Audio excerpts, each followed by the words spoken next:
Hello, everybody. Sunday Elijah here. Welcome to another day with me, with us from Kyiv, Ukraine. Today we are starting I'm doing a program which some of you have asked for, that we should do more of this program. It's called How to Change a Nation. But I do it on Sundays. I do it on Sunday, and sometimes I do it during the week. So this is the program I'm doing this week. How to Change a Nation is called. And but the topic is mainly for people who are missionaries. I'm thinking about people who are like me, who are missionaries, who have been sent. Maybe they don't even know that they have been sent. Like, for example, in my case, I came to Russia thinking that I was going to study. I came to Russia thinking I was coming to study, but I also knew within me that most likely God wants to use me and I will be ready for God's service. So how do you become effective in a foreign country? That is one of the things I'm going to talk about today. So one of the principles that will really make you to be effective is this, is the topic of today. Adopting a foreign nation as your own. Before you could hope to be effective as a Nigerian or as an African in Europe, you've got to learn this one principle. And the principle is learn to adopt. You've got to adopt the people that God has sent you to. You've got to love them intentionally and adopt them as your own people. You've got to adopt them, their language, their culture, their way of life. If you don't do that, you will not be effective. Let me tell you the story of when I first started trying to win the Russians to Christ. Right now, it's like the normal thing to live among Russians. In fact, we are the minority here with black people. In our church, even in my house, I am the minority. With people like me are the minority. Everywhere is, Europeans, whites, Russians, Ukrainians. But it was not always like that, because when I came to Russia first, the first people that I met, it's always like that. The first people you meet with are people that you can talk your language, people that you can relate to. That's just the way it works. When you leave your own country, your own culture, you are looking for something that you could relate to, somebody that you could relate to. You are homesick, and so you want to relate to people like you.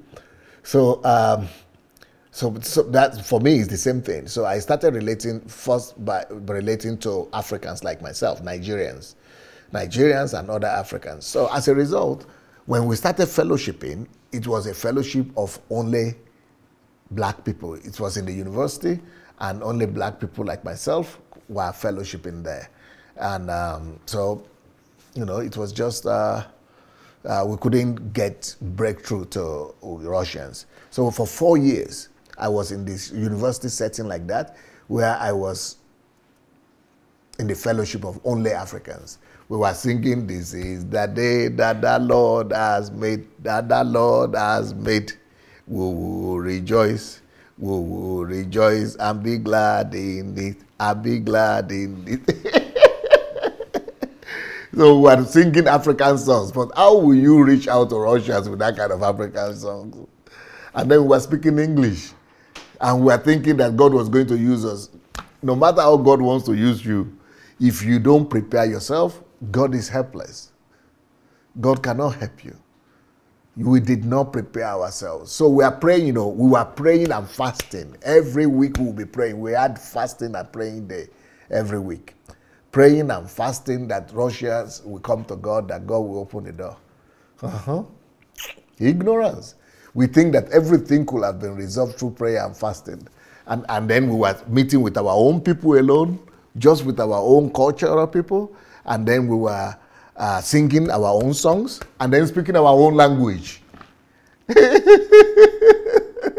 Upon that, hoping that we'll be able to reach out to Russians. Sometimes we will reach out to Russians and invite them to our fellowship. They will sit there and look at everything. We were always seeing that they were looking. It was sometimes interesting to them, but sometimes it was strange to them.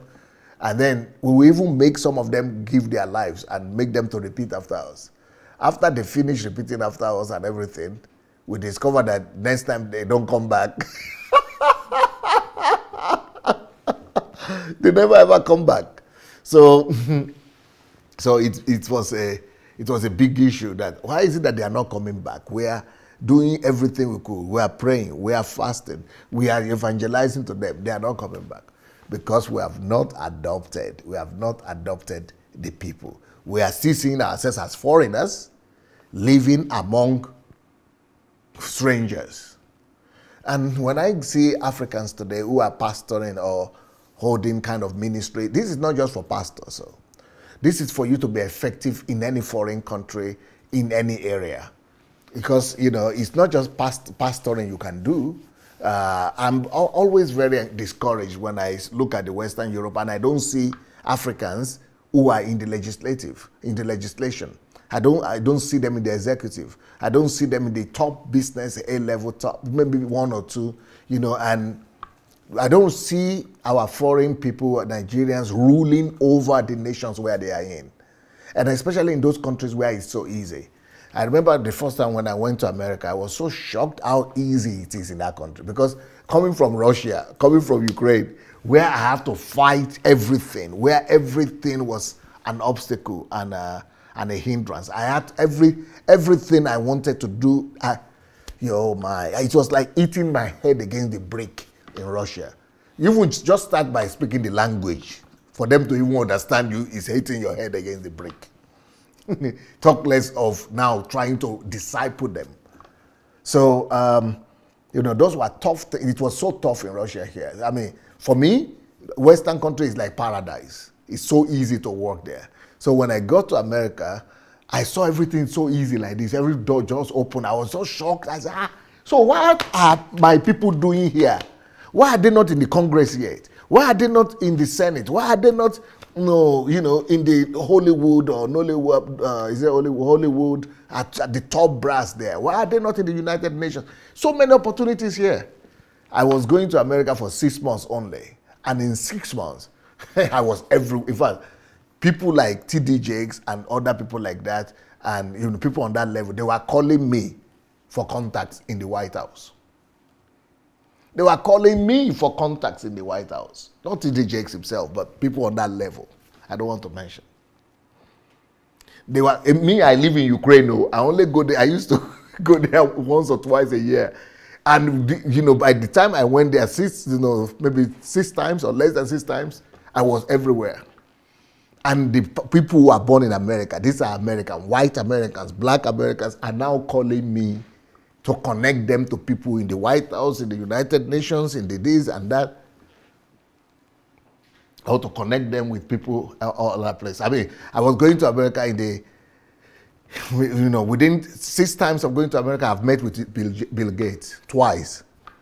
I'd met with Warren Buffett. I'd met with Bill Clinton. I'd met with the Senate. I'd prayed there. I've led Bible study there. And people are in those countries. They are just struggling. They are just trying to survive. If you people had known, if you have an idea what it cost me to be able to, any one of you who have studied in Russia before or you have visited Russia, you will know that to just make anything happen here, to even have one, not be 2, 1 disciple who is Russian, 1, after 10 years, you are a champion. So I'm going to show you some principles here that will help you to, really. So one of the main important principles is this one I'm talking about today. You've got to adopt that land as your own. So one of the ways to do that is definitely to speak their language. So for example, if you speak English and you go to America, make sure if you want to get the Americans, make sure you don't speak Nigerian accent. Learn their accent. You might not need to learn the language, but you might need to learn the accent. If you are in Great Britain and you want to get them to follow you, make sure you learn their British accent, not Nigerian accent though. You have to adopt the culture. One of the things that interested me one day was I was doing my best. I preached for 4 years. I couldn't get one Russian person saved. And I was speaking Russian language. It was later on when I started relating with the Russians themselves. who were Christians, because at that point I had not met Russian Christians. So when I eventually met with them, I saw the difference between the kind of gospel I was preaching with the Bible and the same words that I was talking to the people. I knew now why they were not getting born again. Because the way I was speaking my own Russian, especially when I preached, I was putting the accent in the wrong, or the slogans, or what do you call it, the slants, on the wrong vowels, or on the wrong slants. I was putting the accent on the wrong words. So, so when I want to say pakayane, that's what we say. I would say, no, pokayania. So they are just looking at you and, you know, they're trying to say that you are trying. They're trying to encourage you that you are trying to speak their language. But so I began to notice that, I've got to get rid of my accent and be able to talk to these people in a way that they will be able to, I've got to pronounce their words in a way that they will be able to get it. So when I started doing this, I forgot Yoruba.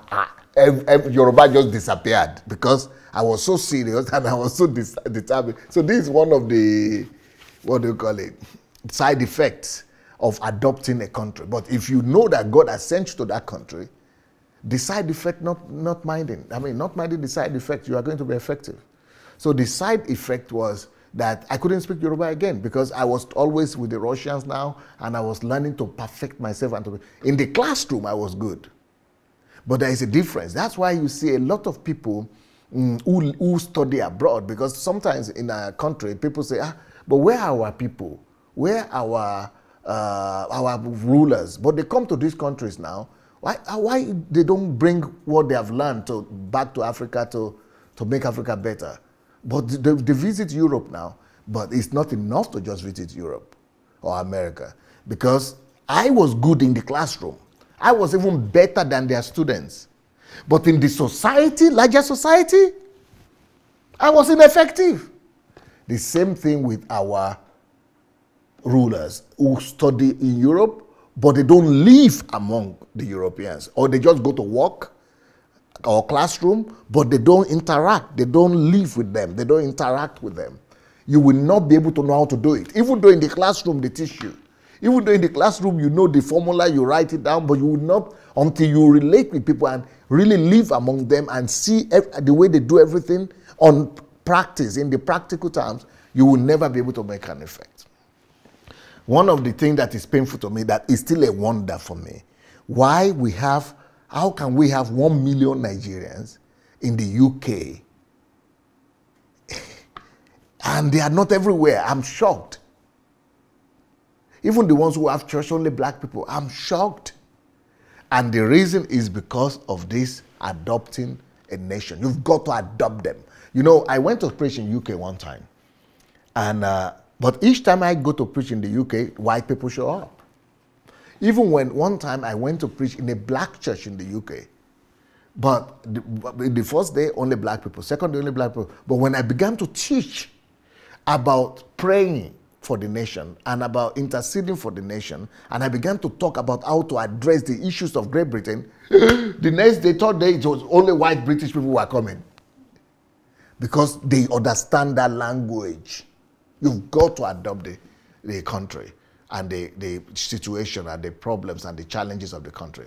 Well, I'm going to allow you to call in to the program if you want, but you are going to be able to call in just as usual to Facebook Messenger Move Agents. So go ahead and register, or go ahead and submit your SMS or text that you want to call. But before we do that, let's go and do the video. I want to show you the video right now about one of the videos that was shot about me by the Netherlands television. So Netherlands television came here and did a video reportage about me, and because of the effect, they were hearing about our church all over Europe, and I was also coming to the Netherlands a lot. We had 45 churches in the Netherlands. So so they started doing all this video. They sent their crew down to do videos. So let's say to do a film about it. Let's see this film. And I will be showing you some principles from that film. Program. Stopping often. Okay.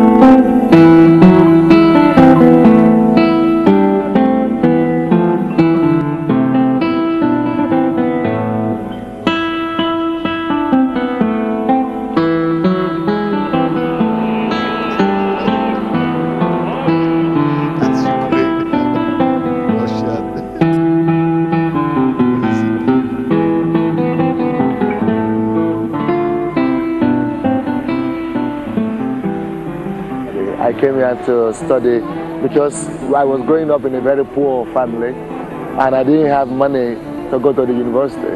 So the government of our country sometimes gives scholarship to pay for your education, to choose any country in the world where you want to go and study. So I chose Russia because I didn't know anything about Russia. And when I was a Christian, just 6 months before I came, I went to the pastor and said, what do you think? Can I go to Russia? So he said, if you are a Christian, you go to Russia, it will be difficult, but if you survive it, God will help you and God will use you. And that's what has happened now. Здравствуйте. Как ваши дела? Нормально. Мы хотим с вами сфотографироваться. А почему со мной? Хорошо, давайте быстренько. Reverse it a little bit. Okay, before then. Okay, good. Here. If you are a Christian, you go to Russia, it will be difficult, but if you survive it, God will help you and God will use you. And that's what has happened now. Здравствуйте. Stop. You see what happened there? This is another principle. Apart from the language, this is another principle. You've got to come out of your shell if you really want to be effective in a foreign nation. If you want to adopt the people. I saw people who were standing there. They didn't invite me or anything. I just took the first step towards them. You have to start conversation. You have to be proactive. You've got to go and, find a topic to talk about. Not church. I was not talking to them about church. I was not talking to them about God. But you've got to build relationship. Not with people in your cultural division, but with people you don't know. So I don't know these people. We were just shooting, and I saw them. I saw a sign that they were looking at me. That was good enough for me to step out and reach out to them. So I started talking to them. You see the interpretation of what we're talking about on the background. So when I went to them, they started asking me, oh, you look so nice. Can we take photographs with you? Oh, they are my own now. I got them. So they wanted to take photographs. Well, that's it. We started talking. But it's a pity they were not from the city of Kyiv, where I am right now. They are from another state. So otherwise, I would have gotten them for sure. But I told them I'm a pastor. I told them about our church and things like that. So that's another principle right there. You've got to use every opportunity to speak to the local people, to the people of the land, and to joke with them, to be jovial with them, to be funny. When I started doing my Facebook Live, people were saying, when they tried to listen to me at first, they just put it off. They said, this guy is not serious. Why is he joking? Why is he laughing like that? He's reading, because I used to read the comments, not now. Now I don't see the comments, so I cannot read the comments. But when I started with my telephone, I would read the comments and welcome everybody and try to be interpersonal with people and try to greet them. Hello, hi, you came back today, nice to see you. Those are principles of you building relationship with people, letting them know your heart. And for me, it's more than just relationship. It's more than just building relationship and letting them know my heart. For me, it's my way of touching them with the love of God. It's my way of transmitting the life of God in me and the love of God in me to make sure that they experience that love of God. So that's exactly what I was doing right here. So when I see them, it's not just to bring them to come to my church. It's not just to evangelize them, but it's to make them feel the overwhelming presence of God that I carry. So they will know that something has happened to them. They will remember something. Okay, let's continue. Как ваши дела? Нормально. Мы хотим с вами сфотографироваться. А почему со мной? Хорошо, давайте быстренько. Вы откуда? Можно вас взять под руку? Да, пожалуйста. Вы откуда? Из Киева?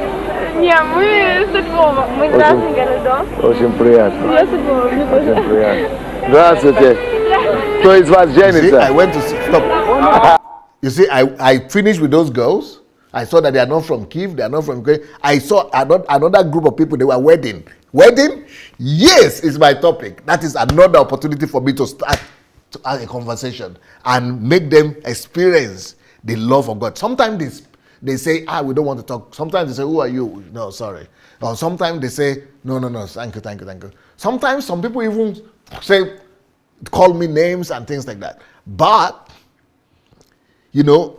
most of the time, people are surprised that you come to them. That you say, I just move on to them and I allow them to talk. You talk, I'm just here. You talk, because when they talk and then they want to know who I am, then I begin to talk. So you must be proactive. Don't just live your own life. Don't just be, egocentric and self-focused. Self-focus and egocentrism would never allow you to be effective. And this, you can do it not just in the street. You can do it at work. You can do it in your business. You can do it with your clients. You can do it where you work, where you go. These are principles that will help you to be able to conquer your promised land for God, to be able to penetrate. You must penetrate into the culture.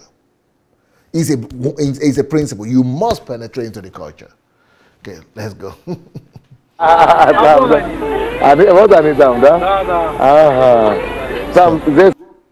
You see, you would think that we are already family, that we knew each other before. You see, I'm already telling them to come to church. There is the address. I already given them the address of the church right there. Fast, quick. Just because I listened to them, just because I greeted them, just because I showed them love, I smile to them, I give them the life and the life of God. And right there we got people, and they will remember there is this black man we met, and God will take it from there. Holy Spirit will take it from there. Okay. Soon as yes, address, brother, your pastor, yes, especially. I came here to study journalism. So I was studying journalism in the university, and I studied the language first for 1 year. Then I went to study journalism. So I got my master's degree in Belarus, in Minsk, and after then I came here to work as a journalist in a television station. Then the Lord spoke to me in 1994 to begin the church. I was Christian. Yeah, I became a Christian in Africa 6 months before coming here. So I came here into communism. And I needed to survive in the underground church and everything. When I was in the university, it was difficult to be a pastor because communism prohibited it. So it was not possible to talk about God. And because it was a crime, you could be arrested for that. And so I was just studying, and I was seeking the Lord, praying, and getting to know God better. I was developing myself in the Word of God, in my prayers and in my relationship with the Lord. When communism finished, it became easier. Freedom came, so I could now much more boldly and freely talk to to people about Jesus.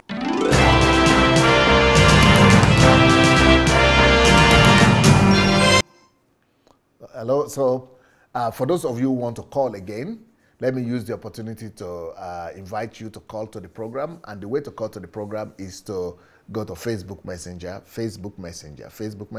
look for Move Agents, one word, Move Agents, and then write to us there that you want to call into the program. Now, there is a book that I've written that will really help everybody that is living in another culture or in another country, or you are living among people, or you are walking among people that are different from you.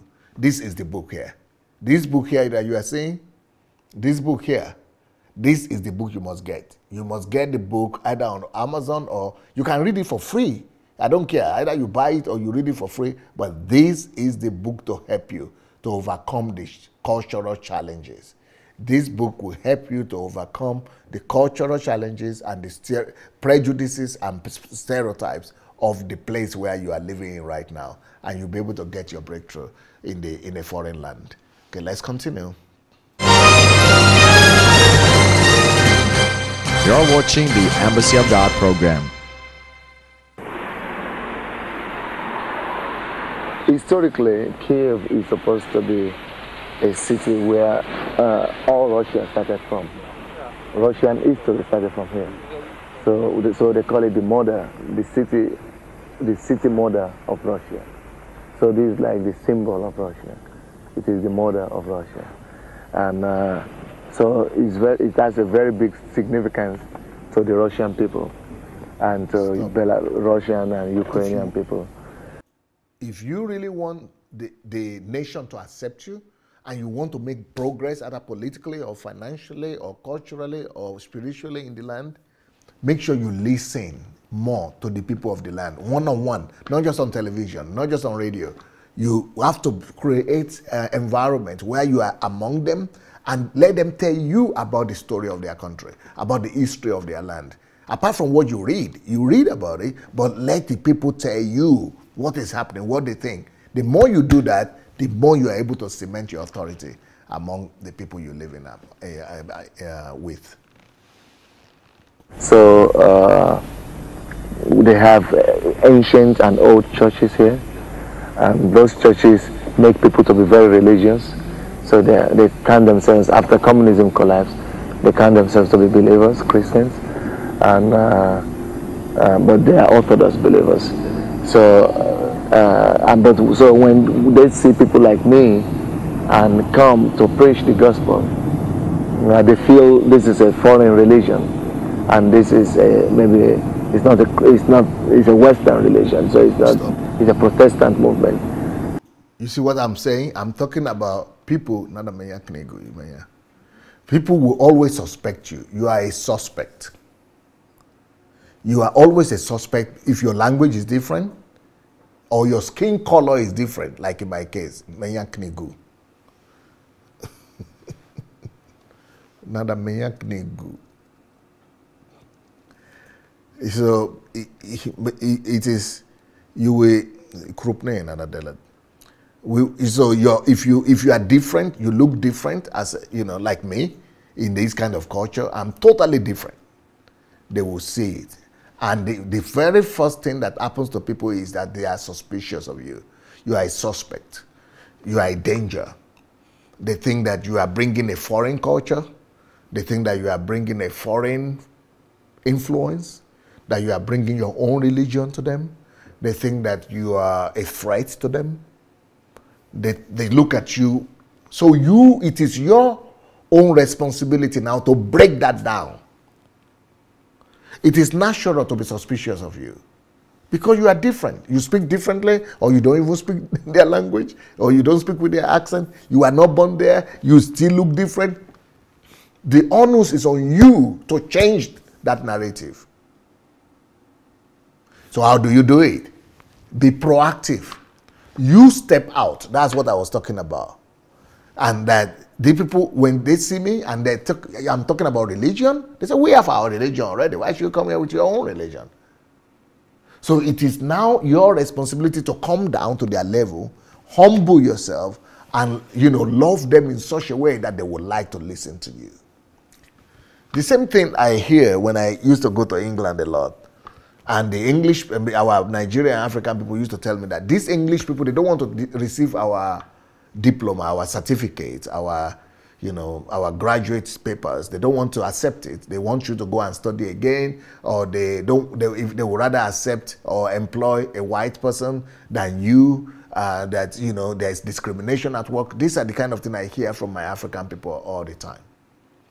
But in the real sense, you can change the narrative. It depends on you. The onus is on you to change how people perceive you. The perspective of people towards you, it is in your key. You hold the key in your hand to make them change the way they are looking at you. And that's what I was talking about there. So apart from speaking the language, you must willingly sacrifice your comfort to go out to laugh, to smile. So when I was talking about that Facebook, when I started the Facebook, it was strange to people. And some of our African people don't want to listen to me on Facebook because they say, it's not serious, it's laughing. It's laughing. Why is it laughing? Because in Africa, you've got to be serious if you're a pastor. All the men of God are serious. It's always serious. You always, and this one is laughing. Maybe it's not serious. It's not even a man of God. But I've got to do it. That is the way I break the ice.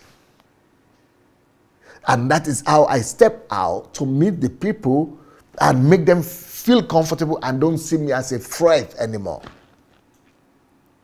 And you've got to do the same thing at work or in your community or in whatever endeavor you want to do. You've got to melt the ice and let people know that you are not a threat and that they don't have to be suspicious of you, that you are okay, you are friendly, and everybody likes people who are friendly.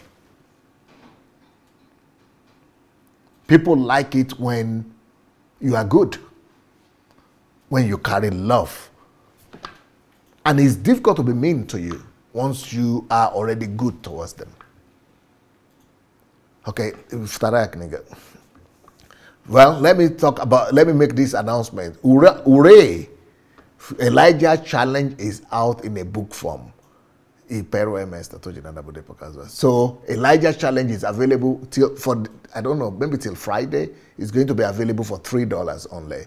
So you can get it on Amazon. And but after Friday it will be 20. I think after Saturday or something. Anyway, after this week it will be $20. So get your own. It's already number one. You have the photograph. It's already number one on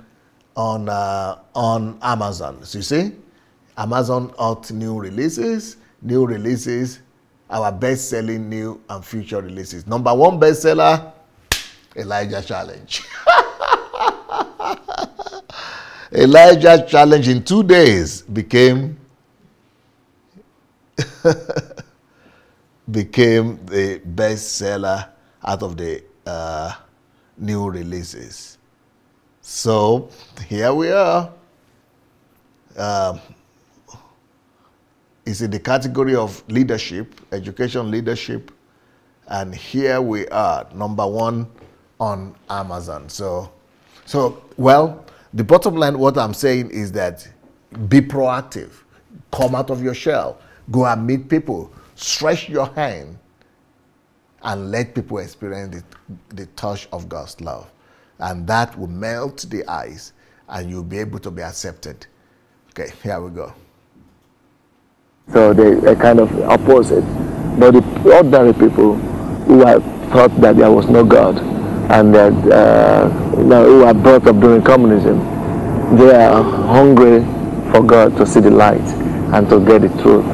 So we see a lot of people coming to God. And of course, you know, Kyiv is the capital of Ukraine politically, and economically also is the economic center and the political center of Ukraine. And these are the Orthodox churches.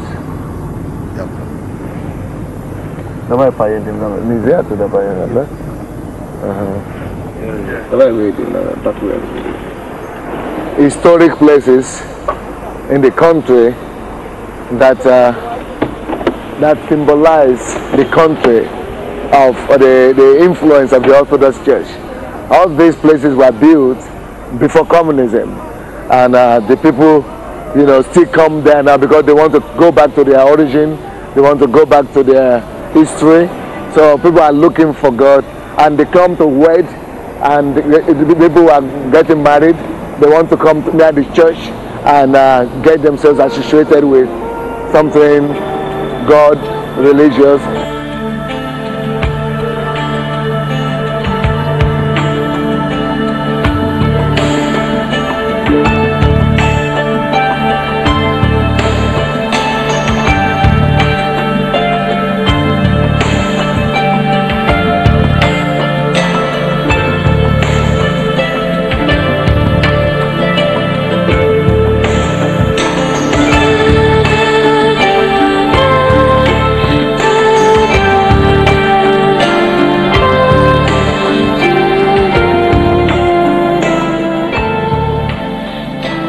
The first time God spoke to me was when I was in Belarus. I was in the university.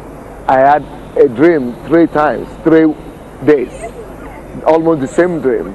I saw myself before on a big stage and speaking to a big population, about thousands of people, hundreds of thousands of people, and I was preaching to them the gospel, and I could hear God saying, "I'm anointing you to go and preach good news to the poor, healing to the sick in the heart, and blind to see, for the sight for the blind, and all that." So that was how I received the call to become a minister.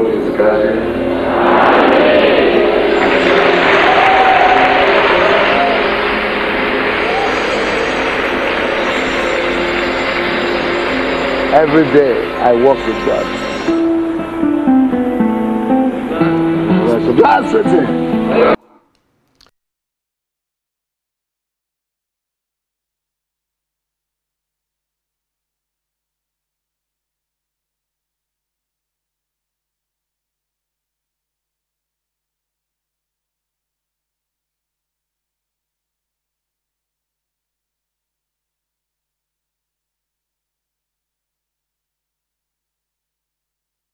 Oh, Barot, you're very I'm sorry, I put up my microphone. Apologies. There is a statement that I made there that every day I walk with God. And that is one of the major secrets as well. If you want to be effective in a foreign land, either as a businessman or as a politician or as a business person, don't just go live in a foreign land to survive. Don't just give your life for Uncle Sam. Don't let Uncle Sam consume you. Don't be a slave to Uncle Sam. Don't go to just make a living. I know that a lot of you might have gone to the countries where you are just to survive, just to escape poverty, and just to economic refugee. But if that is where life has put you, don't put yourself in that place. Remove yourself from the place of economic refugee. Become a dominant force. Become a king and a priest, a ruler where God has placed you. Because if there were also refugees in the Bible, like Joseph, he was even a slave, but he didn't remain where life has put him as a slave. He lifted himself up, and from the slave he became a ruler. You know, Daniel was also a slave, but he didn't remain where life has put him. In a foreign land where he was, through excellence, through diligence, he rose to become the head there. And that's why I cannot understand the fact that we have Nigerians all over Europe and you don't hear about them. Because we are just surviving like second-class citizens. And we are Christians, where God has said we'll be the head and not the tail. No. But one of the keys to be able to break the jinx is for you to adopt that nation as your own and take responsibility for the country. And begin to pray for the well-being of the land. Like in Jeremiah, Jeremiah tells us that pray for the well-being of the country where God has put you, where you have found yourself. Pray for the well-being. Fight for the well-being. Think about the good of the people. What can you bless the people? Don't ask yourself what the country can do for you, but what you can do for that country. Begin to contribute. Open an NGO. Reach out to people. Solve the problems in the land. And that is how God will begin to elevate you and promote you. Again, if anybody would like to call, please take your time and go to Facebook Messenger, Move Agents, and register there on Move Agents. Just write that you would like to call, like I want to call or I want to send a message. You send a message to us that you want to call, then we'll call you back. This is the Elijah Challenge. This book is about breaking the bondage, the spirit of bondage in the Nigerian church. So if you have anybody in Africa or in Nigerian church that is still under the religious captivity or the bondage of religion, that book is what will set them free by the grace of God. And then it also breaks the bondage of fear and deception. So if you know all those deception, anybody you know, you want to get a copy for yourself and for other people. But if you want to penetrate the culture where you are in, we have another book there, which is called The Danger of Monoculturalism. So monoculturalism, that is the book that will help you to be able to be effective in the country where you are. Okay, here we go. Oj, što zgolasa. Do klasy. Oj, nabrali.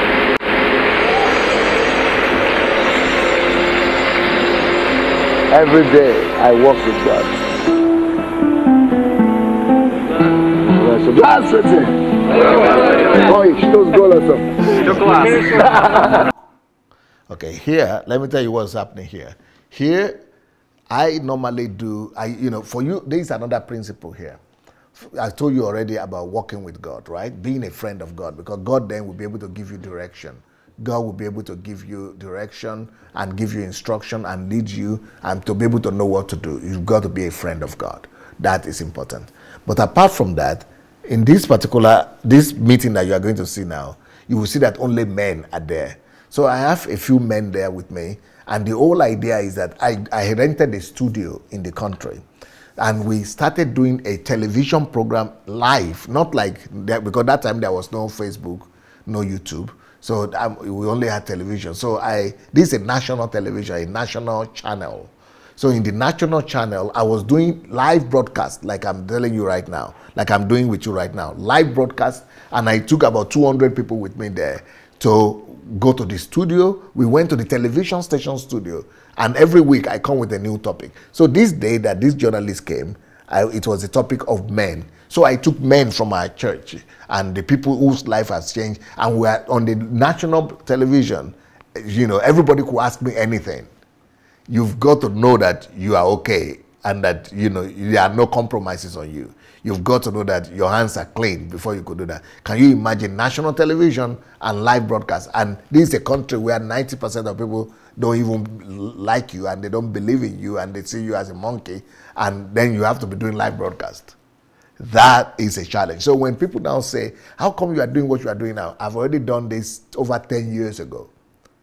More than 10 years ago, in Russia, when there was no Facebook or YouTube.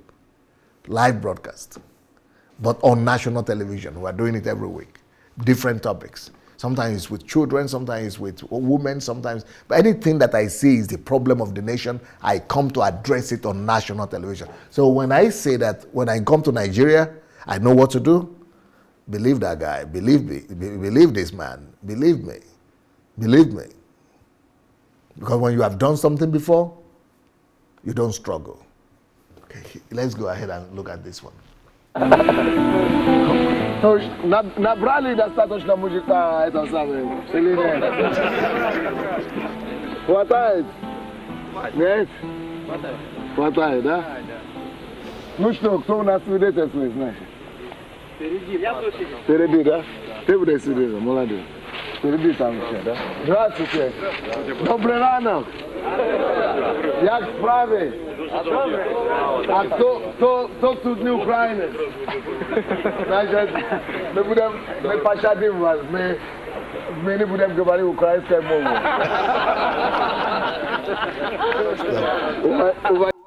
So, you know, these are members of my church. These are the men from our church. You know, they've never had opportunity to really interact with me one-on-one because the church is big. At this point, the church was 15,000 people. And so I just made an announcement for men to follow me to the studio. So these people have never seen me that close before. So I'm joking with them, talking with them, and just making them feel, you see, it's the same principle. I'm transferring the touch of God's love to them. We're like colleagues, like, you know, like friends. Like, even though I'm the senior pastor, they know I'm the senior pastor, but I come to their level and we joke and we, you know, laugh, and that is how you build that bridge between you and break down the cultural barrier.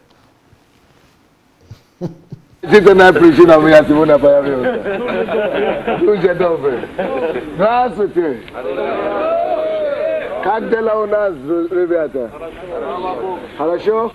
Хорошо, что вы пришли. Отец Андрей, как ваши дела? Отлично. Все нормально, да? Слава Господу. Ну что ж, сколько у нас это? Почти 130. 130, да? Ты уже сообщили им, что 130, да? А где свидетельствующие? Вон, Иди сюда, сюда.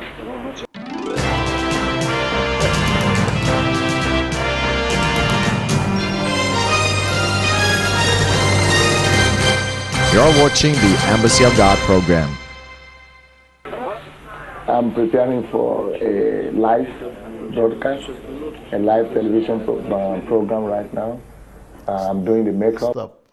You see, it doesn't matter how anointed you are or how gifted you are. If people don't know about it, it's a waste of time. So you've got to find a bridge. Either you are going to be writing articles, or you are going to do video, or you've got to let people hear your voice or see you. You've got to, it's like you have a product that you want to sell, and you don't have advert for it. Nobody knows that you are selling that thing. And there are people out there who need what you have. There are always people out there who are in need of what you have. You need to reach out to them and propose to them that I've got this product. You are looking for it, I've got it. But if you need to build a platform for yourself. You see, nobody will come and look for you if they don't even know you exist anyway. You see, the same thing with, you know, any country where you live in. There are Chinese people who are there dying every day in depression, who want to commit suicide. There are French people like that. There are English people like that. Italians like that. Spanish people like that. There are people who are dying every day in their rooms. People are in depression. People are suffering. But you have the answer. You have Christ. But if you are just going to see yourself only as a survivor, as a survivalist, as Uncle Sam's slave, as somebody who is just a struggler, as a hustler, then you will never become a deliverer. So you've got to build a platform that will showcase your gifts, your ability. You have some gifts, you have some abilities, you have some potentials. You've got to showcase a platform. You've got to build a platform and showcase your gifts. That is how to make an impact. And that is how to make a difference, especially in a foreign land. The foreign people must know that you are a deliverer to them. And this is what I've taught my people here. And that's why our people, anybody you listen to, they are having so much impact and results. That's a kingdom message. The gospel of the kingdom, guys.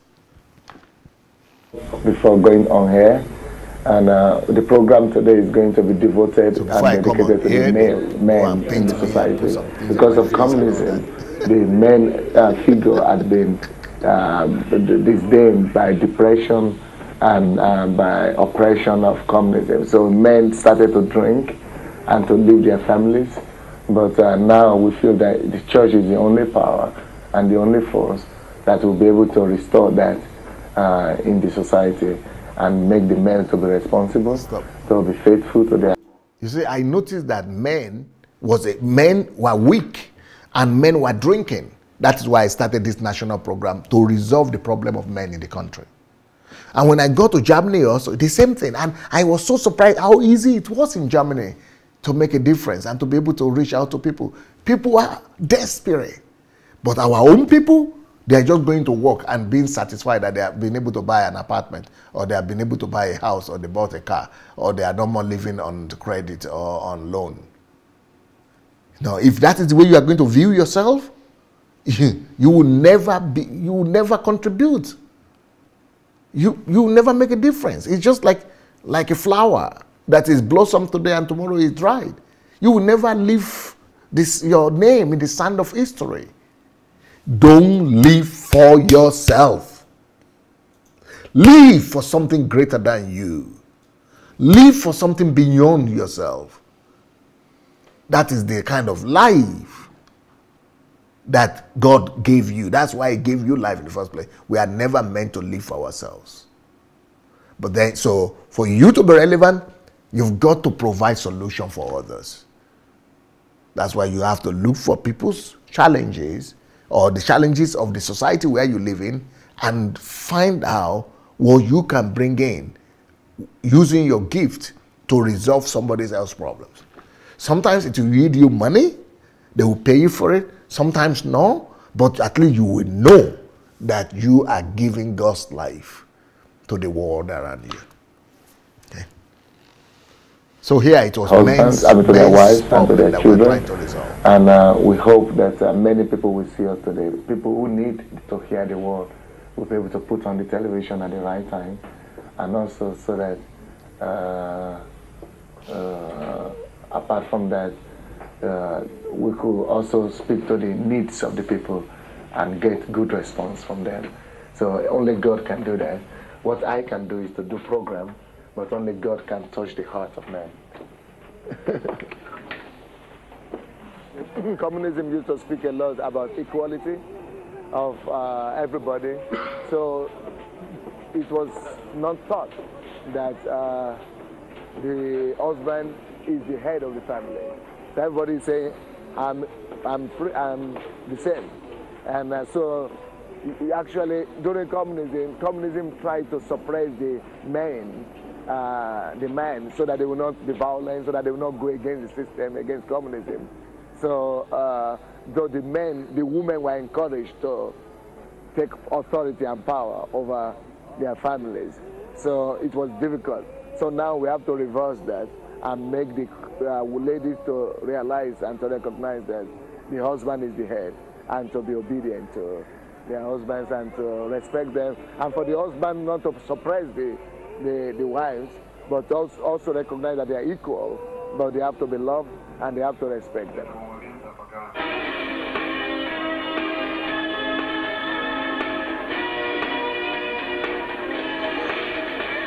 That's being live. Здравствуйте. Мы рады вас видеть. Здравствуйте, дорогие телезрители. Мы хотим сказать, что вам повезло еще раз попасть на эту передачу сегодня. Я хочу позвать и бросать вызов всем женщинам, всем матерям. Позовите, пожалуйста, всех ваших мужчин дома. Позовите мужей, позовите сыновей, позовите всех, кто у вас дома есть, потому что сегодня у нас в студии собраны мужчины наивысшего призвания.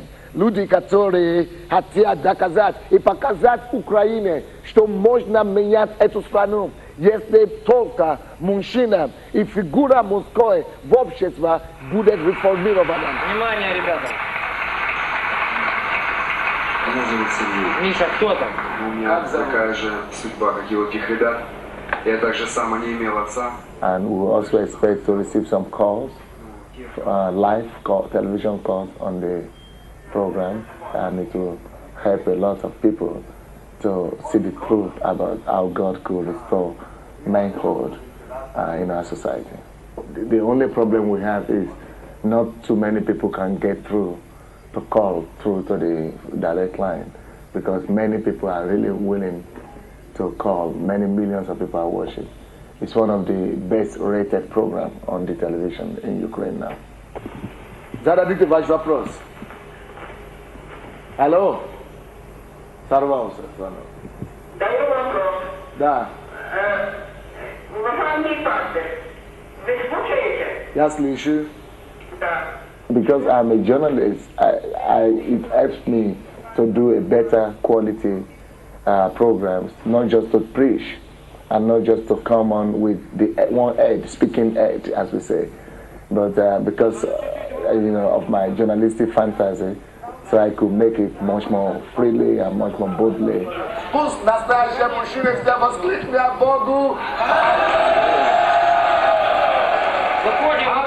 So we are doing it not like purely religious program.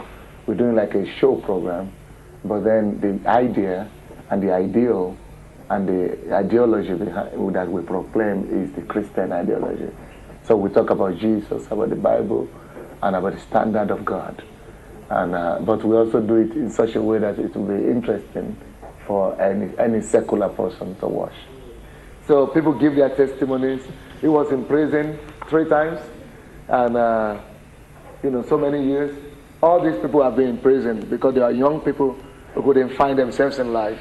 They are looking for something and they couldn't find a figure, a righteous figure, a figure of honor, of integrity, until they came to see Jesus. So the people were calling and saying, different kind of questions. And then some of them were saying, why is it that the medicine couldn't help? Why is it these people were drug addicts before? Why is it that medicine is helpless? Why is it that you could help? So I was saying, we cannot help, God could help. So they are saying, what about the extrasensoric people? Maybe the people with medicine, with non-traditional medicine could help. So people were testifying, they were saying, we were in different religions. So some people were saying, why do you think only Christianity could help? We want to be free, everybody is free to go to any religion. So we were saying, Jesus said, it's only Jesus who could make it. Then other people who were in different religions before, they were saying, we tried everything else also, and nothing could help. So people ask different kind of questions. Then some of them call and say, thank you, Pastor. Thank you for doing this for our country. Thank you for changing the lives of the people.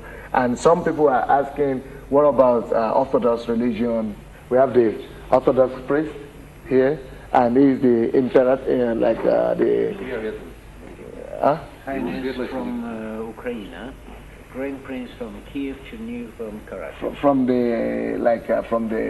the monarchy, from the kingly historic. They believe in what we preach. They believe the power of the gospel. They believe in Jesus. So they say this guy is telling the truth. He's preaching just the word of God. So we should support him. So they come to support. Ну что ж, спасибо вам большое. Будьте благословенны.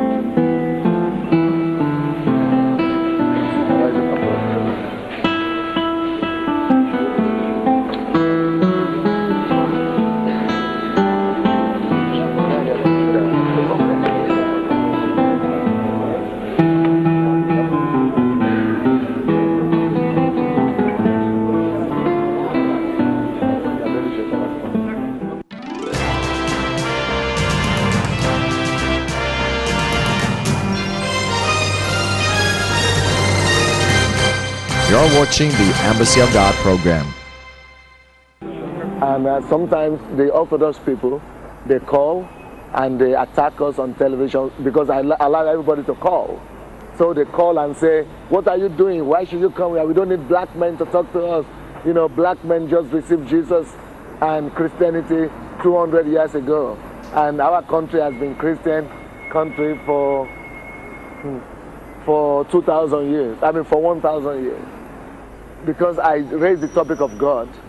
So I point the show to Jesus. And I tell everybody that I don't have anything to do with it. And that is true. I don't have anything to do with it. That's the truth.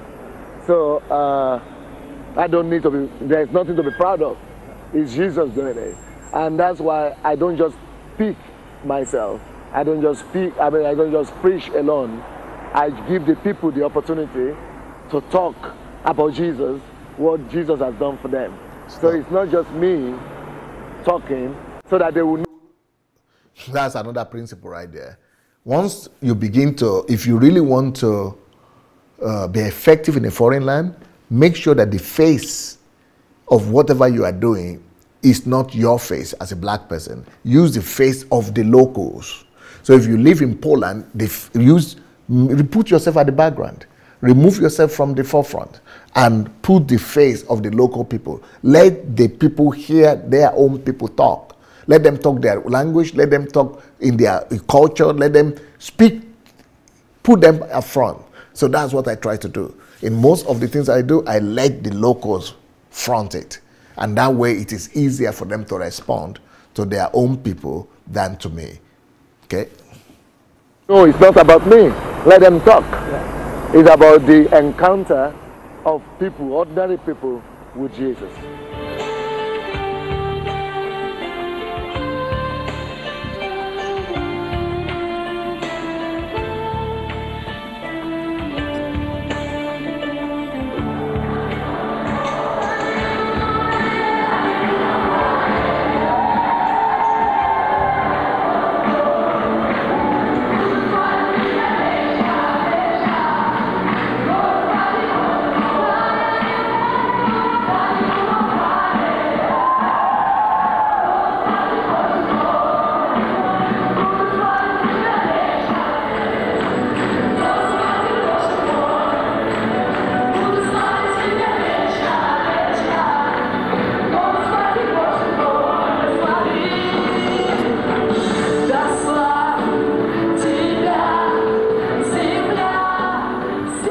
In the year 2000, our church was 8,000 people, and we were growing, and I didn't know what to do with all the people, how to cope with them. So as I was praying one time and listening to some cassettes, God gave me a dream, and in the dream I saw Jesus talking to the 12 disciples, and I was there, and I could hear Jesus telling me, just do like me. So from there, we started in 12. If we had not been big in Kiev, they would have stopped us, destroyed us. Or the KGB, the Orthodox Church, and the people who are against foreigners, the nationalists. But because we are big, we are too many, so we are indestructible. So bigness is good for the church. When we all come together and we are many, the people who come from the street, this is not a small religious cult, but these are normal people here. There are many, not just small group of 10 people. So there are advantages in being big, but because when you are big also, not everybody has the attention of the pastor. So because of that, we also divide the church into smaller fragments. So in our church, we have a system of small groups, all the 20,000 people are divided into small groups of 12 people. So we have like, everybody is in a group of 12, where there is a pastor, an assistant pastor to care for them. So we are both big and divided. Big enough to take everybody and small enough to care for everybody.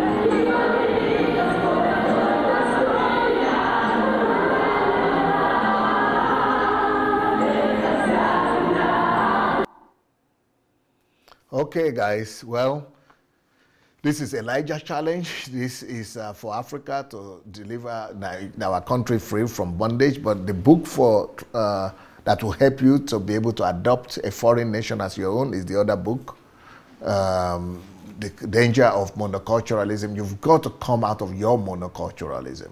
You've got to come out of your own culture and adopt the culture of another land to yourself. So any one of you want to call, it's time now to receive the calls. Maybe this program was helpful to you or not. If it was helpful to you, just know that every Sunday I come on with this program at our place here is 3 o'clock. So it's 1 o'clock British time and 2 p.m. European time. But every Sunday I do come up with this program. So we are going to show the video again. But meanwhile, those of you who want to call, if you want to call, while we are waiting for your calls, let's see this video again. But I also want to say, those of you who want to come to Ukraine, maybe you can still make it, I don't know. The HMT is starting from the 2nd to the 7th of February. That is a week from now. And if you want to join, go to my blogs under elijahblog.com/HMT. Or you could just write direct to hmt@godembassy.org. And to get all these books, you can get them on Amazon, or you could get them on Kindle Unlimited and read them for free. So, yeah, let's see the video again while we are waiting for the calls. I think we have a caller, but I'm sure we're going to have more callers. So while we wait for them, talk our video. Best man. You're watching the Embassy of God program.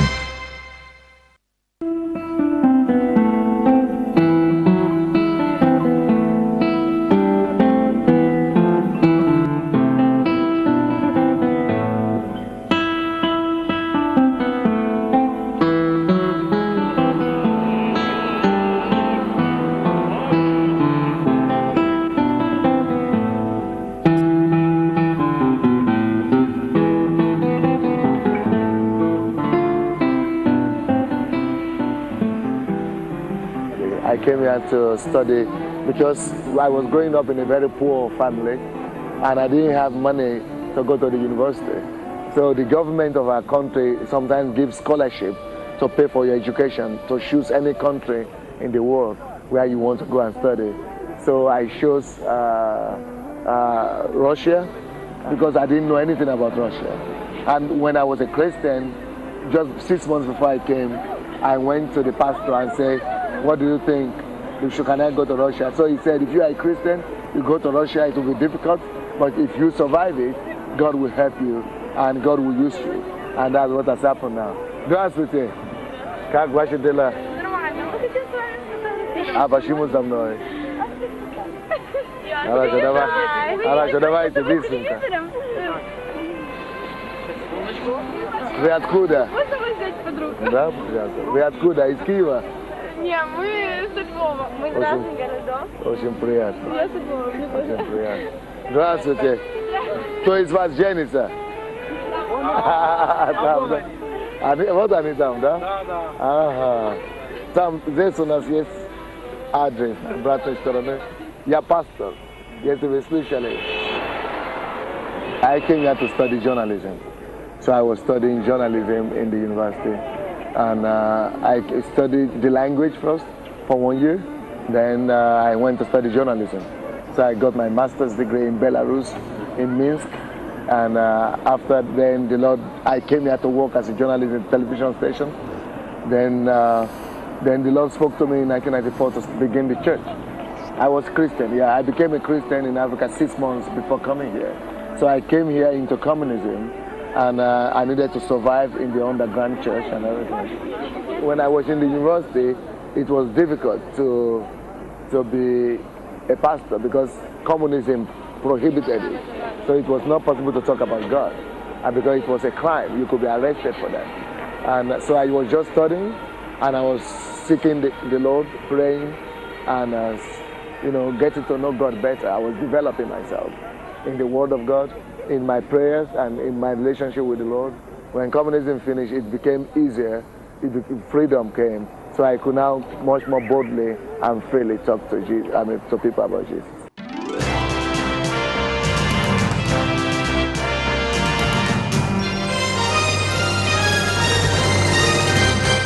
You're watching the Embassy of God program. Historically, Kiev is supposed to be a city where all Russia started from. Russian history started from here. So they call it the mother, the city mother of Russia. So this is like the symbol of Russia. It is the mother of Russia. And so it has a very big significance to the Russian people and to Russian and Ukrainian people. So they have ancient and old churches here, and those churches make people to be very religious. So they count themselves, after communism collapsed, they count themselves to be believers, and they are Orthodox believers. So when they see people like me and come to preach the gospel, they feel this is a foreign religion, and this is it's a Western religion, so it's a Protestant movement. So they kind of oppose it. But the ordinary people who have thought that there was no God, and that who are brought up during communism, they are hungry for God to see the light and to get it. Okay, someone wanted to call, but it's like we are not getting him. If any one of you are there that want to call, let us know by going to Facebook Messenger and look for Move Agents, and drop us a line that you want to call, and we'll call you back. Okay, we will try to get this person back. We'll try to call the person again, but meanwhile, let's go ahead and watch the video. But I want to also say, don't forget that book will help you to be able to adapt to the country or the foreign country where you are. And for those of you who want to get the book on Elijah Challenge, the book is ready, thank God, and it's #1 on Amazon. So we'll be happy to receive your, for you to get your own copy. So anyway, here we go with, we're still going to wait a little bit for other people who might want to call, and we are going to try to connect this other person as well. Let the video play meanwhile.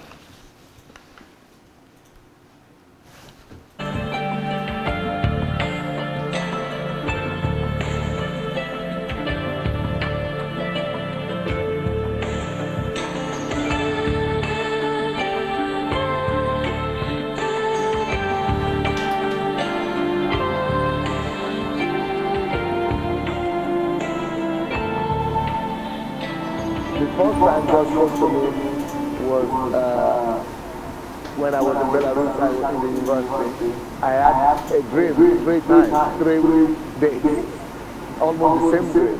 I saw myself on a big stage and speaking to a big population, about thousands of people, hundreds of thousands of people. And I was preaching to them the gospel. And I could hear God saying, I'm anointing you to go and preach good news to the poor, healing to the sick in the heart, and blind to see, for the sight for the blind, and all that. So that was how I received the call to become a minister.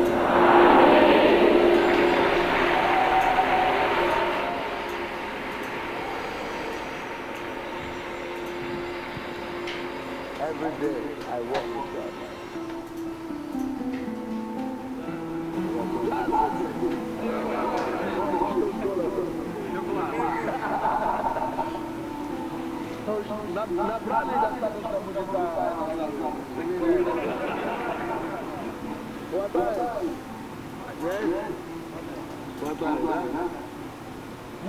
Somebody was trying to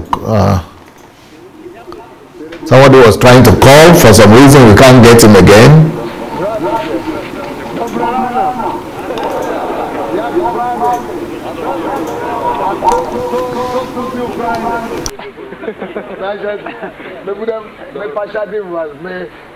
Many would have given you Christ and more.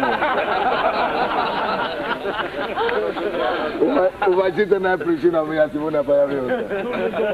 Слушай, добрый. Здравствуйте. Как дела у нас, ребята? Хорошо? I heard we have a couple of people who want to call, but why you are not getting them, I don't get it. Maybe to show us probably.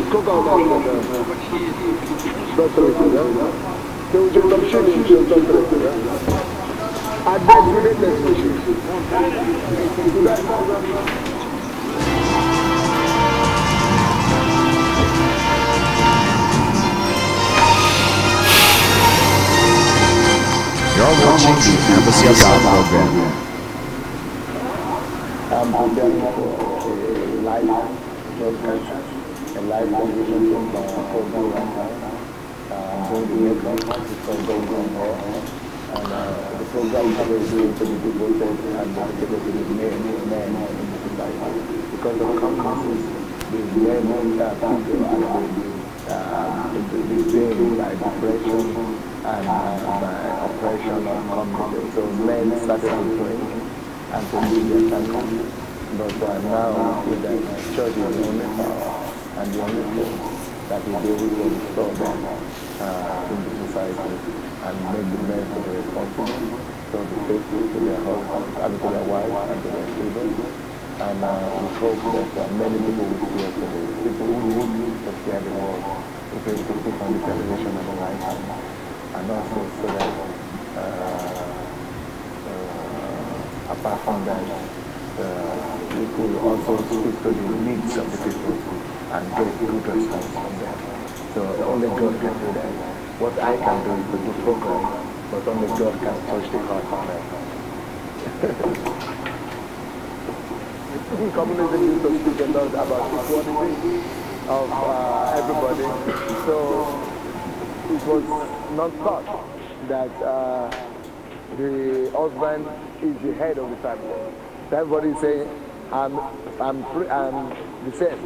And so actually during communism tried to suppress the man so that they will not be violent, so that they will not go against the system, against communism. So though the women were encouraged to take authority and power over their families.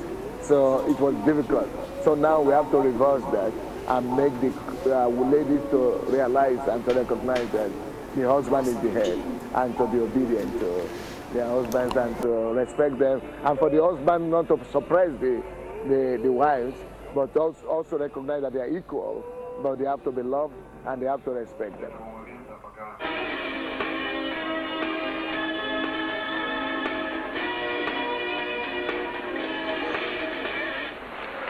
Здравствуйте.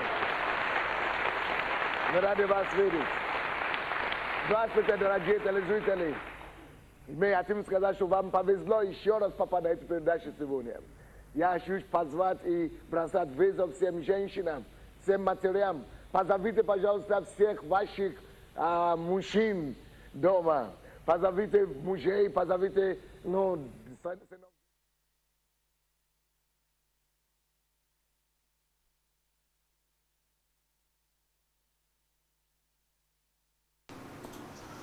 It's like we have a caller. Hello? Hello? Hello, good evening. Good evening, sir. Yeah, this is London. What's the first name? She. Oh, Sheyi, oh, I've been seeing you all the time online. I don't know. It's like this is the first time you are calling. Yes, this is my first time of calling. Yeah. Wow, nice to hear your voice. Wow, so what touched you today? Why did you decide that today will be the day you will be calling? I think, you know, as you know, I've been watching you for a couple of months, and I've just been, today I was just touched by the way you were ministering to the people out there, the indigents of Ukraine. Ukraine, yes. And I was really touched by that because recently, me and my family used to go to an African-led church, and recently, maybe about 3 months ago, we left the church, and now we attend another local church, which is more English-led. Yes. And I found out that there's a big difference there because they are more to do with the community. There's more love, and everything is just laid bare. You know, they don't idolize the pastors, and you know, there are just so many differences. And that's why I just thought that, wow, this is what the African church is actually missing in London. Because in London, we have so many African churches everywhere. I mean, in London now, an African church is just similar to you being in Lagos. Wow. Whereby there's churches like there's a place now, if you go to Southeast London, every street you will find at least maybe about 5 churches on every street in Southeast London. And what you see there is similar to the same thing that you see in Africa, which is just the African people coming to church, socializing, having a good time. But our people were not really touching the community, and that's why a lot of times it looks as if there is no impact from the African church in the UK. Yeah. So it's really mind-blowing just watching your video there, and I was like, wow, this is just amazing. And especially for you to be in Ukraine with the kind of racism, yeah, the racism, because the United Kingdom, they're very liberal over here compared to Ukraine. Yeah, each time I come to the West, I just feel I'm in heaven compared to Ukraine. The attitude is very, very good over there. Yeah. They are, I think what you said is true. Our people were much more egocentric driven, like we're just here to work and wake up in the morning, go to work and come back home, and that's all we think about, just how to buy our house and build our life. But we're not really here to actually serve, even though we say we are Christians. And that's a big mistake, really. Yeah. A big mistake, because when the last time I was in London, I asked them how many African churches do we have there, and they say, oh, they can give me information for Ghanaians and Nigerian churches. It was 3,800, and that was 10 years ago. Now, sir, if you come to London now, I mean, London alone would be like more than that. Wow. Because London, there's so many Africans in the UK. So yeah. London is like a hub. It's like a big hub for our people. And it's still the same thing. The same thing that I'm talking about here, this same principle of adopting the foreign nation as your own, it will give anybody success, not just in the church work, but also even in socially and politically and economically. We will be able to dominate the land.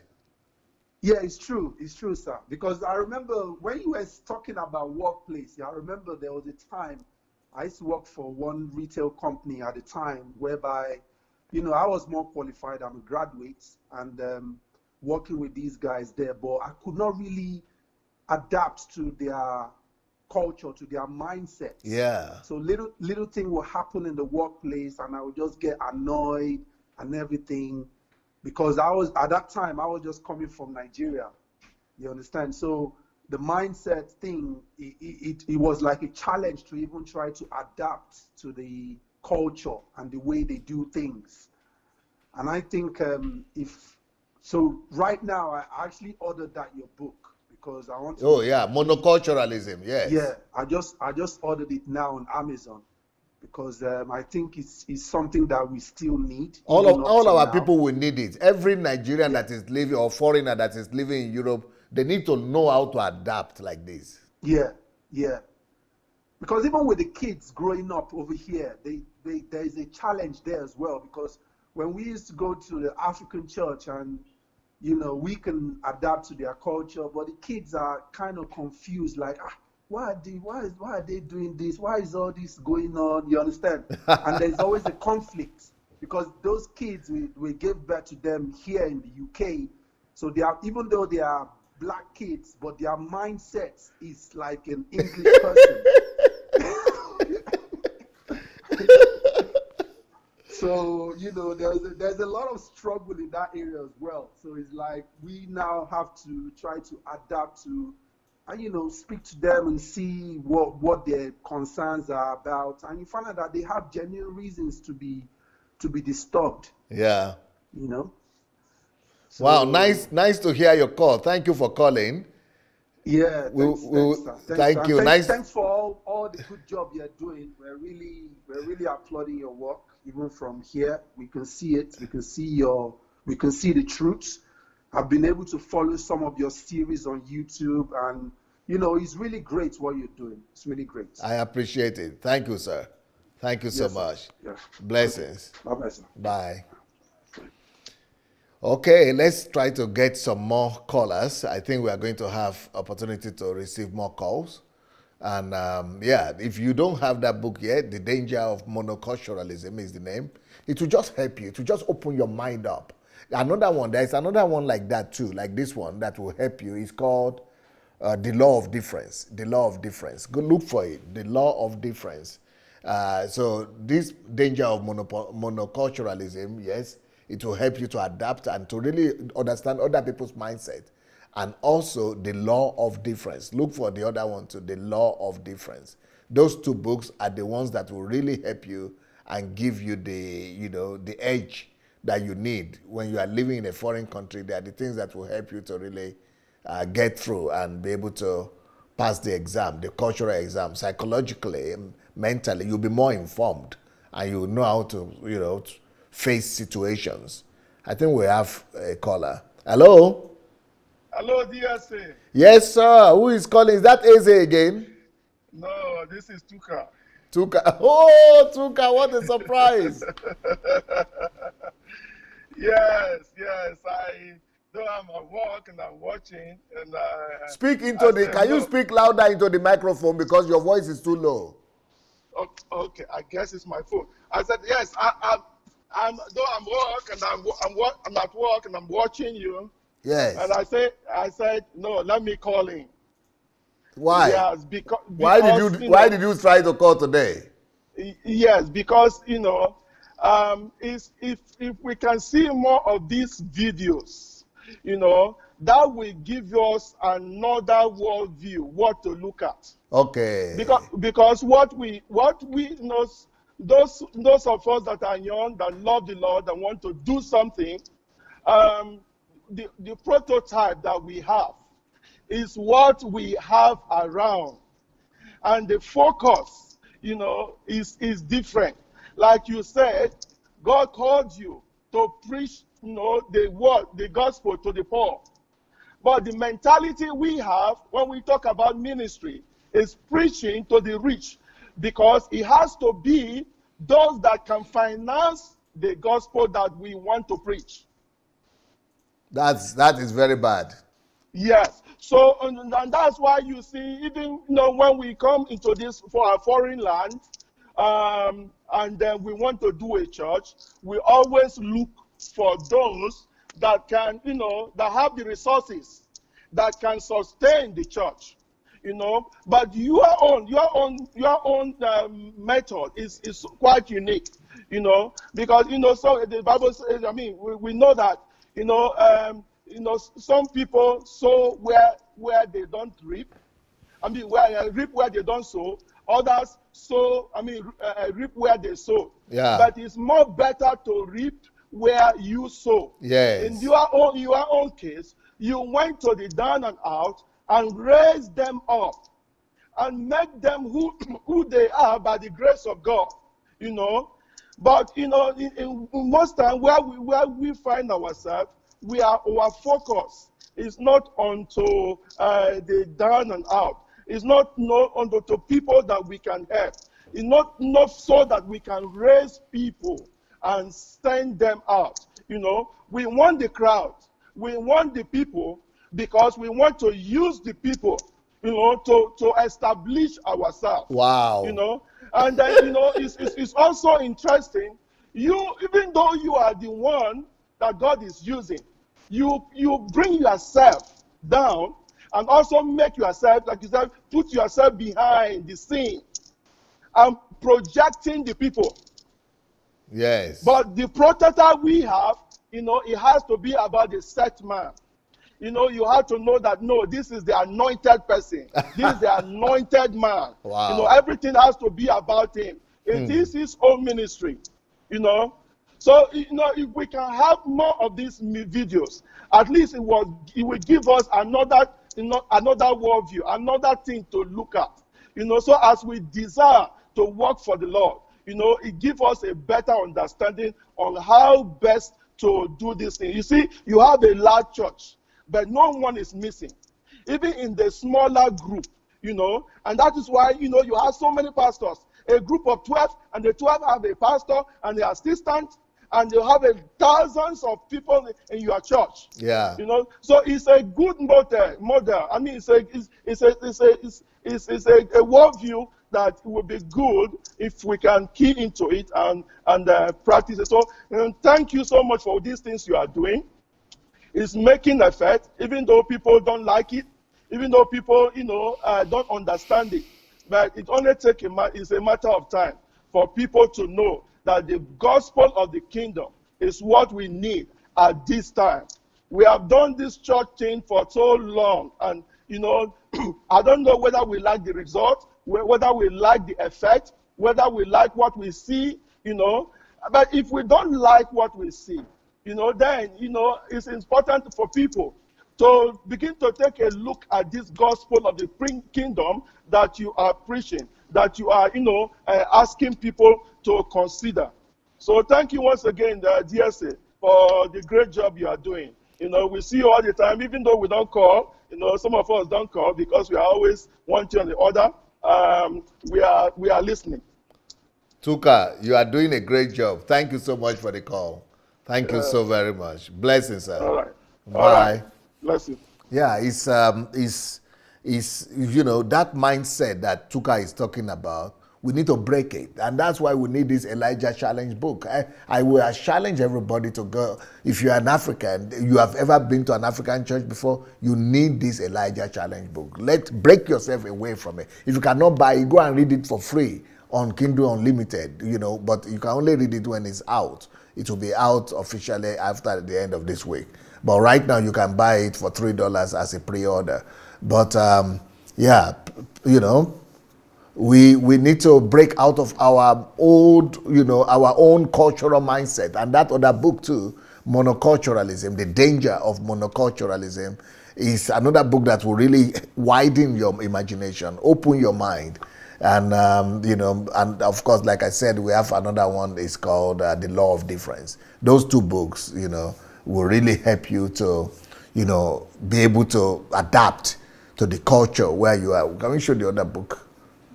Yeah, it will help you to adapt to the culture where you are. The Danger of Monoculturalism and The Law of Difference. Yeah, that's what those books are called. Well, it's like we are trying to get the other people who want to call. They wrote us that they want to call, so we are trying to get them. Let's see if we'll be able to get these other people. Hello? Hello. Yes, sir. Who is calling from where, sir? Good evening, sir. This is Prince calling from Romania. Wow, Romania. Beautiful. Nice to hear your voice, Prince. Yes, sir. Nice to hear you too. You called one time before, right? Yes. I remember. We are hearing you.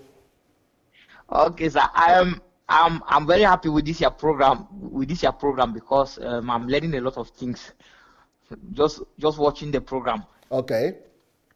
And today I learned, I think I can pick three important things from the program. Okay. Yeah, the first thing is I see that you could speak the language. Yes, sir. So that was able to break the barrier. I think the people of, let me say Europeans. Yes. If you can communicate with them in their own language, they are always open. Yes. They are always open to listen to you. You are right. And that is the problem with most of us African pastors, because we can't speak the language. Most of us can't speak the language, so that's why we always remain with our own people, which we can easily communicate with them. Yes. I think that's one of the reasons why we are failing, because we can't communicate with the indigenes. No. And most times when the indigenes, even if they come to our churches, they really don't understand what we are saying. Yes, that's true, because they don't understand what we are saying, and sometimes we try to go through interpreters. Sometimes the interpreters don't really communicate what we are trying to communicate. They will communicate it what they understand. Yes. I think that is a weakness on our part. I think most of us pastors, we should take that as an example. Try to learn the language of the people we are trying to reach. Yeah. And then the second thing I saw is that you did not stay in the church. You went out to meet the people in the streets. Yes, sir. Yeah, so that's we should. I took that as an example that it's not just to stay in church. Most of us, we stay in church and we pray for people to come. But God said, "Go ye now, go ye." Therefore, yeah, God said we should go in, but we believe that we have already gone now. We have come. We are in the place. We are outside.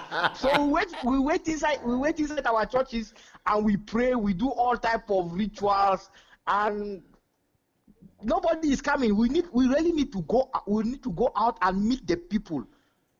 Just like I'm doing in this video. Yes, I saw in the video. That's what I saw in the video, that you went outside and you were trying to talk with the people. Yes. Inviting them, meeting them, playing with them. I think the people were open. Yes. And then another thing I saw is that in the program where you did inside the building, there were some Orthodox priests. I saw some Orthodox priests who came to the program. Yes. Because in Eastern Europe, the Orthodox Church is like the main religion in that place. That's their main religion. That's their main religion. The people believe that any other thing that is not connected with the Orthodox Church is another cult coming from outside. You're right. And they resist it. So, but when the people see you talking with Orthodox and the Orthodox are saying, yes, you are preaching the word of God, the people are open. Yeah. So we too, I think, like most pastors, we should try to connect with the indigenes of the country, who are doing the same, who are in the same ministry. We should try to connect with them so that when the people see us, they will be open that we are with their people. That is how I'm able to perfect the language. Yeah. Oh, that's good. Okay, that's another thing I've learned. So yes. Then I think my fourth point is that you are open to answer questions from the people. Yeah, direct. So yes, you try to answer their questions. Like, okay, you people come with your questions. Let me answer you, because sometimes the people they don't really understand our style of doing things, and we don't answer, so they don't know what they don't really know what we are doing. Beautiful. It's good you notice that, though. They just think it's another cult. It's just another thing from Africa. We are trying to change their people. Yes. But if we can answer their question and clarify and bring clarity to their to their questions, I think it opens them up to receive what we have to say. You are absolutely correct, Prince. You are very smart. So that's what I picked from today's program. Beautiful. So I should be doing this program more. Yes, sir. Yes, sir. You should do it more. Yeah, because I do it every Sunday now. Like I said, our time here is 3 o'clock in the afternoon. But in yeah, it's European time 2 o'clock and UK time 1 o'clock. Okay, yeah, it's a very good program. So that let pastors need to follow this program, picking the principles. Yes. That you are sharing. Thank you so much, Prince. You are welcome, sir. All right. Okay, guys, I hope you are blessed by this how to change a nation. Adopting a foreign nation as your own is the topic. And, you know, our time is already over. Our time is up. I will be coming back to you in the next 10-15 minutes to continue our series on how to know God through the Holy Spirit. So how to know God through the Holy Spirit in the next 10 to 15 minutes. So thank you so much for your time. Nice talking to you, and blessings.